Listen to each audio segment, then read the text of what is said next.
구약성경 신명기 5장 22절에서 33절까지 우리 한 목소리로 함께 봉독하겠습니다. 여호와께서 이 모든 말씀을 산 위의 불 가운데 구름 가운데 흑암 가운데에서 큰 음성으로 너희 총회에 이르신 후에 더 말씀하지 아니하시고 그것을 두 돌판에 써서 내게 주셨느니라. 산이 불에 타며 캄캄한 가운데서 나오는 그 소리를 너희가 듣고 너희 지파의 수령과 장로들이 내게 나와 말하되 우리 하나님 여호와께서 그의 영광과 위엄을 우리에게 보이심에 불 가운데서 나오는 음성을 우리가 들었고 하나님이 사람과 말씀하시되 그 사람이 생존하는 것을 오늘 우리가 보았나이다. 이제 우리가 죽을 까닭이 무엇이니까? 이 큰 불이 우리를 삼킬 것이요 만일 우리가 우리 하나님 여호와의 음성을 다시 들으면 죽을 것이라. 육신을 가진 자로서 우리처럼 살아계시는 하나님의 음성이 불 가운데에서 바람을 듣고 생존한 자가 누구니이까? 당신은 가까이 나아가서 우리 하나님 여호와께서 하시는 말씀을 다 듣고 우리 하나님 여호와께서 당신에게 이르시는 것을 다 우리에게 전하소서. 우리가 듣고 행하겠나이다 하였느니라. 여호와께서 너희가 내게 말할 때에 너희가 말하는 소리를 들으신지라. 여호와께서 내게 이르시되 이 백성이 내게 말하는 그 말소리를 내가 들은즉 그 말이 다 옳도다. 다만 그들이 항상 이 같은 마음을 품어 나를 경외하며 내 모든 명령을 지켜서 그들과 그 자손이 영원히 복받기를 원하노라.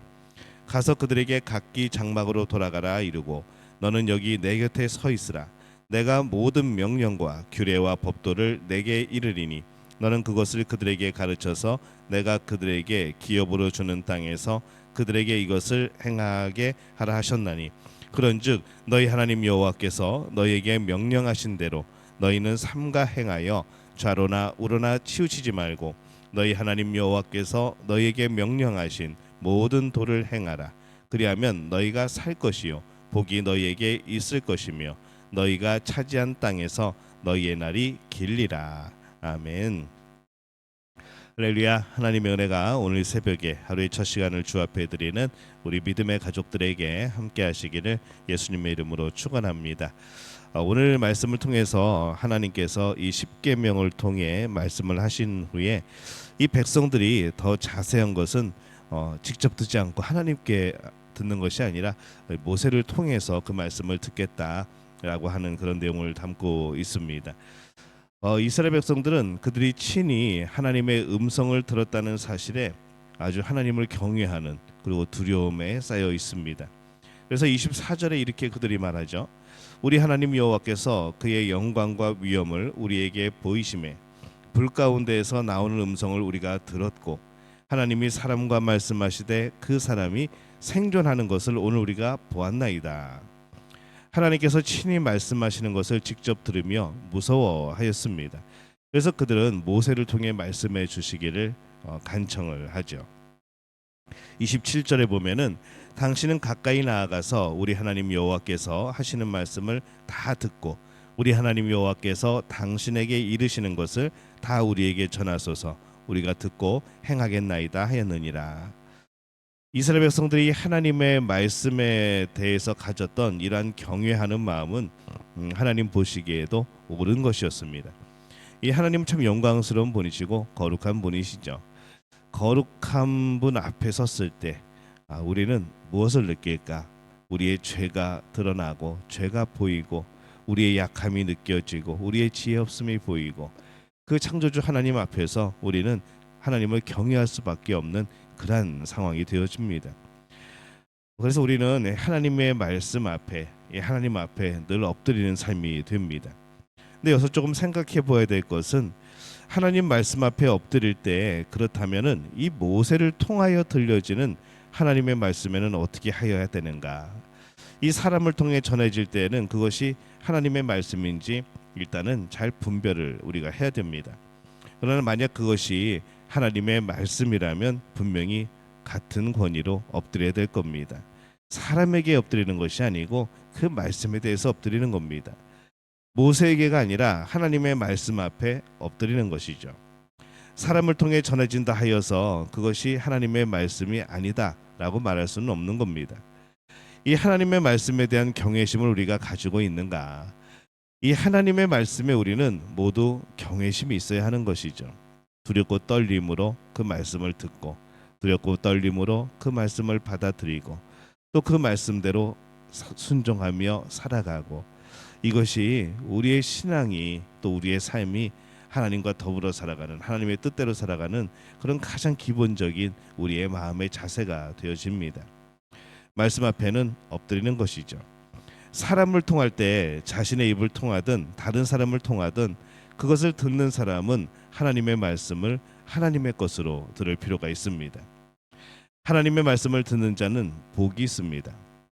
그런데 이 하나님의 말씀을 듣는 자는 무조건 복이 임하는 것이 아닌 것이죠.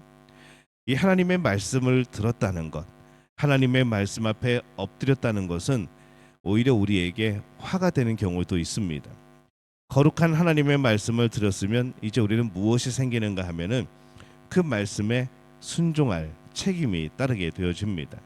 그 말씀에 순종하는 거죠. 그 말씀에 순종할 때에 복이 되어지는 겁니다. 그래서 우리 신명기 말씀을 가만히 보면은 하나님께서 약속하신 복들이 있습니다. 하나님께서 주시고자 하는 복들이 있습니다. 근데 그 복이 어떻게 임하는가? 하나님의 말씀을 듣고 그 말씀을 마음에 새기고 또 그 말씀대로 살아가는 것, 순종하며 살아가게 될 때에 이 복을 너희에게 허락한다라고 말씀을 하셨습니다. 하나님께서 이미 복을 선포하셨죠. 그러나 언제나 이 하나님의 말씀을 믿고 따르는 이들에게 주어지는 복입니다. 그런데 이 하나님의 명령에, 그 말씀에 순종하지 못하면은 이 듣지 않은 것만 못할 때도 있습니다. 그래서 이 말씀에 순종한다는 것이 그만큼 쉽지 않은 것이죠. 내 자아가 엎드려져야 되고, 내 욕심이 엎드려져야 되고, 내가 좋아하는, 내가 선호하는 것들이 때로는 엎드려져서 하나님의 말씀이 나를 지배하게 하는 이제 그런 삶을 살아야 하는 것이죠. 그래서 말씀은 항상 충돌을 일으킵니다. 내 안과 밖에서 이 말씀은 우리의 삶에 많은 충돌을 일으키죠. 내 안에서 말씀은 그런데 나는 그렇지 못하고 내가 원하는 것은 다를 때가 있음을 우리는 발견합니다. 또 우리는 말씀을 통해서 내 자신의 내 마음속이 아니라 우리의 외부의 삶에서도 그 말씀에 원하시는 삶과 또 세상에서 살아가야 되는 삶 사이에 우리는 늘 충돌을 발견하게 됩니다. 근데 이게 정상입니다. 이상한 것이 아니고 잘못된 것이 아니고 정상인 것이죠. 오히려 우리가 살아가면서 내 안에서 내 자아와 말씀의 충돌이 없다면, 우리가 살아가면서 내 삶에 말씀의 순종함과 또 그 말씀을 어기게 되어지는 그 사이에서 갈등이 없다고 한다면은 오히려 그게 더 이상한 것이죠.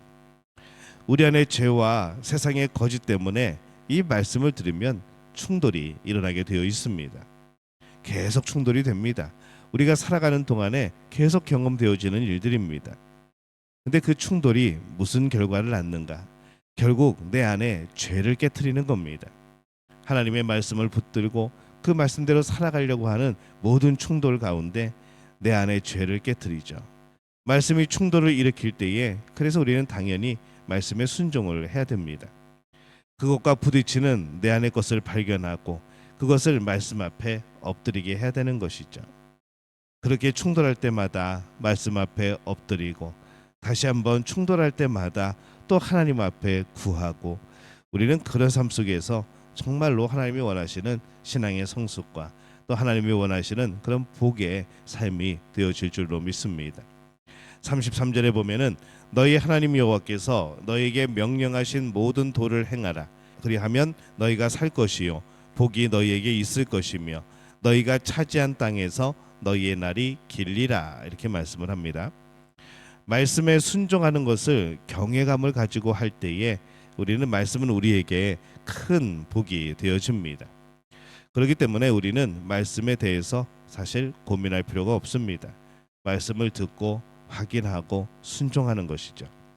말씀을 고민한다는 것은 내가 말씀 위에 있거나 최소한 말씀과 동등하다는 생각을 가진 겁니다. 성경이 이렇게 말씀하시는데 이게 정말일까? 이게 정말로 옳은 길일까? 정말 이대로 하면 복 받을까? 라는 그런 생각들, 이 하나님의 말씀에 대한 그런 경외감, 또 하나님 말씀에 대한 그런 존중감이 우리에게 있어야 합니다. 말씀 빼버리고 우리가 생각하는 대로 내가 만든 하나님, 내가 생각하는 하나님의 말씀, 또 이 하나님께서 말씀하시려고 하는 그것이 아니라 내가 내 자의대로 해석하는 이 하나님의 말씀, 우리는 이 안에서 자칫 엉뚱한 하나님, 오히려 우리가 만든 우상의 그런 모습들을 섬길 수도 있는 것이죠.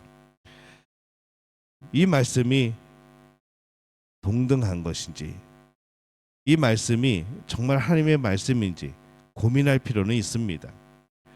하지만은 말씀이라고 한다면, 그것에 대한 확신이 든다면은 이 어리석은 시간을 가질 필요는 없는 것이죠.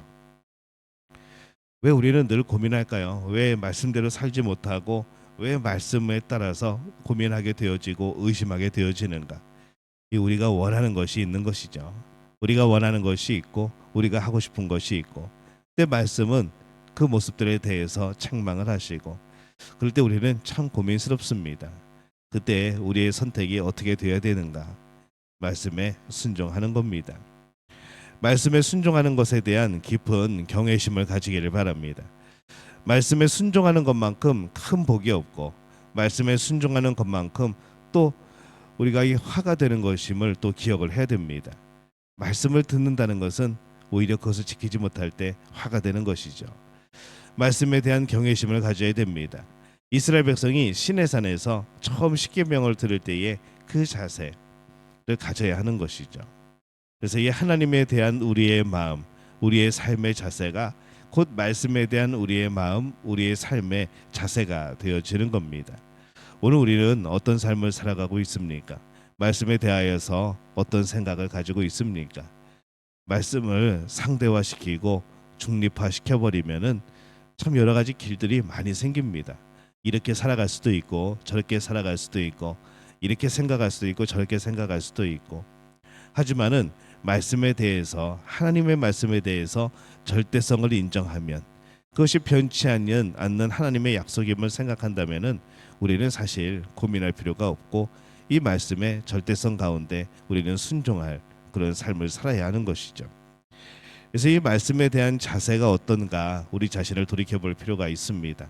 나는 어떠한 자세로 이 말씀을 대하는가? 어떠한 자세로 하나님의 말씀을 받아들이는가? 그리고 그 말씀은 나의 삶을 오늘 지배하고 있는가? 나의 삶에 영향을 미치고 있는가? 오늘 우리는 그것을 생각해야 합니다. 그래서 우리의 삶이 말씀에 의해서 인도함을 받는 삶이 되어지도록, 그 말씀에 의해서 검증되는 삶이 되어지도록, 또 성령께서 그 말씀을 해석해 주심으로 진정한 하나님의 말씀의 의미를 붙들고 살아가는 그런 삶이 되어질 수 있도록 우리는 노력하고 기도해야 하는 것이죠. 우리 믿음의 가족들이 그 삶을 살아가시기를 바랍니다. 하나님의 말씀을 온전히 붙들고 그 말씀 앞에 엎드리고 그 말씀이 나의 삶을 변화시키고, 그러는 가운데에 하나님이 주시는 놀라운 복의 역사들을 경험하는 복된 분들이 되어지시기를 예수님의 이름으로 축원합니다.